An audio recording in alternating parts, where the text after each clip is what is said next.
Hi everyone, this is Stacy Smith with CraftArt EDU. Thank you for checking out my Water on Mars class. Sometimes some brilliant new things can come from techniques we've been doing for years. You just have to try it in a new way.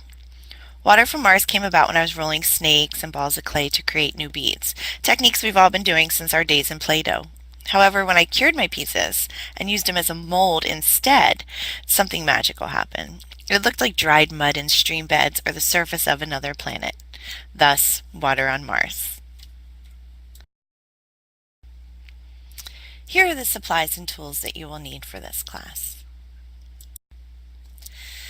This is a great class because there's no set right way or wrong way to do this. Everybody's is going to turn out different. So, like with every class, you start by conditioning your clay thoroughly and then take a piece of clay and roll it into a ball. The size will determine how big your mold is. So if you want a bigger mold, then get a bigger ball of clay. Now we're going to go back to the days when we were kids. Like the first thing that we all made out of clay, you're going to roll it into a snake. It does not have to be even. Actually, it can add a lot of interest if it's not. Here I intentionally made some thinner parts and some thicker parts on it. Then I took my tissue blade and cut a piece about 12 to 18 inches long, but again, this is totally up to you. Now take another piece of conditioned clay. We're going to use that to roll into little balls. You want to roll a variety of sizes, big ones, small ones, medium ones. Make a nice little pile there so that you have the right sizes to choose from as you're making your mold. Now you're going to go back and use that long snake that you rolled. You're going to start rolling it into a spiral. After you have a few layers wrapped around, you want to start adding balls to it and then bringing the snake around the outside of that. As you're doing it, make sure to mix up how many balls and the shapes that you use as you're adding them, because each part of this is going to give you a different texture. Once you add the balls, then you're going to wrap the snake around the outside of them using gentle pressure. Start connecting it back to itself and continue spiraling. You can see here how the mold starts to get built, and there's no rhyme and reason, and you can make a whole bunch of these and they can be different every time. When you're finished, you just want to pinch it together slightly so that the clay holds together. So it should just be, you don't want to do it too tight because you don't want to misshape anything, but it just needs to touch. I needed to use my tissue blade to remove it from the work surface. I got it, just the pressure of pushing it together made it stick a little bit, and that lifted it off perfectly without distorting my design at all. As always, when you're learning a new technique or doing something new, I recommend making a whole bunch. I'm going to show you now some other things that you can do with these, so I recommend making a few. In the first picture, I just used a rubber tip shaping tool and stuck it into the balls that I had placed and just slightly moved it around, and that gives them a little inward concave look to them. You can also take the rubber tip texture tool and create a pattern on the snake as well if you want. It's fun to play around, and they're going to look completely different when you use them as a reverse mold. It's really fun to see how they turn out. Now it's time to cure your clay. Every clay comes with manufacturer's instructions on how to cure it.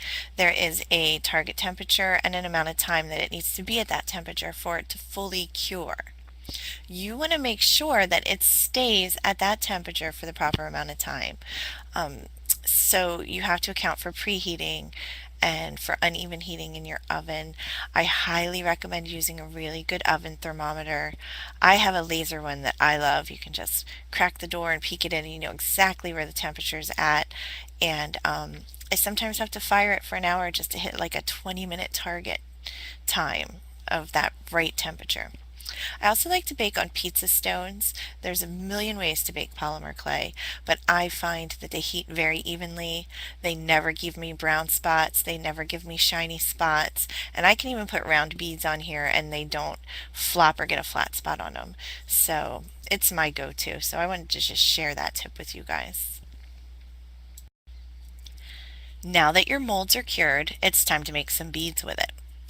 So take another ball of conditioned clay and then slightly flatten it. Press it into the mold. You can use water as a release if you need to. Lightly spray your mold with water. And then use your roller to just slightly flatten it. You don't want to smush it too hard into the mold, just slightly. Now peel your bead off of the mold. You can see that you now have a reverse impression. It's so different than what you started with, and it's cool every single time you do it. You can use a hole cutter or a needle tool to make a hole, and now you have a pendant. This isn't limited to using white clay. You can use colored clay too. I used some granite here and did the same thing.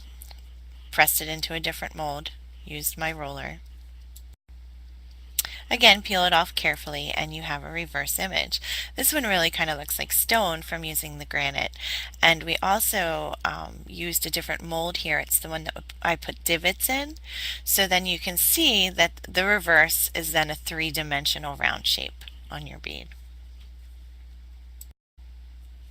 Using granite again, I used the mold that we put a lot of patterns on. And then the picture shows you what that looks like. It's a little frillier looking. It's highly textured.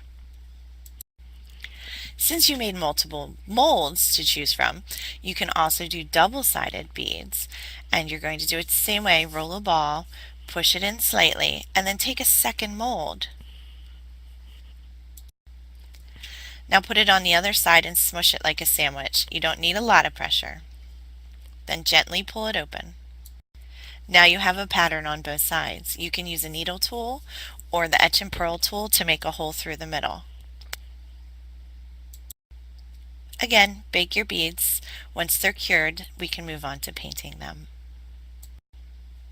For these, I used straight up acrylic paints. I chose kind of Mars-like colors, so I did some red and some orange and some burgundy-ish red. And I just painted a thin coat on the bottom with some orange and some red. Then I dabbed them with a paper towel just to give it like a softer look. And then you can go back in and add a little more color if you want. You can take a little more color off. Once it dries, I used a sanding pad just to buff away the high spots so you can really see that relief. The cool thing about this is you get such a deep relief, such impressions on these. That's really fun to just sand off those high spots so that you can really see the depth of these beads. In this class, you learn to take some traditional techniques that we've known forever and to make some master molds with them. You then learn to use them as molds, make beads, and paint them. I hope you learned something new today and that you will be able to carry this over into your designs. Thank you for watching this free class. If you'd like to know how to paint the beads with this crackle finish shown in the picture, you can purchase the Ancient Artifacts painting tutorial from my website, stacilouiseoriginals.com. The painting tutorial is just that. It is just how to paint the beads with that technique. It doesn't go into anything else. It's just a simple, straightforward how to layer the paints, what crackle to use, how to seal the beads. If you enjoyed my free class, you might be interested in taking my Gold Rush class here on CraftArt EDU.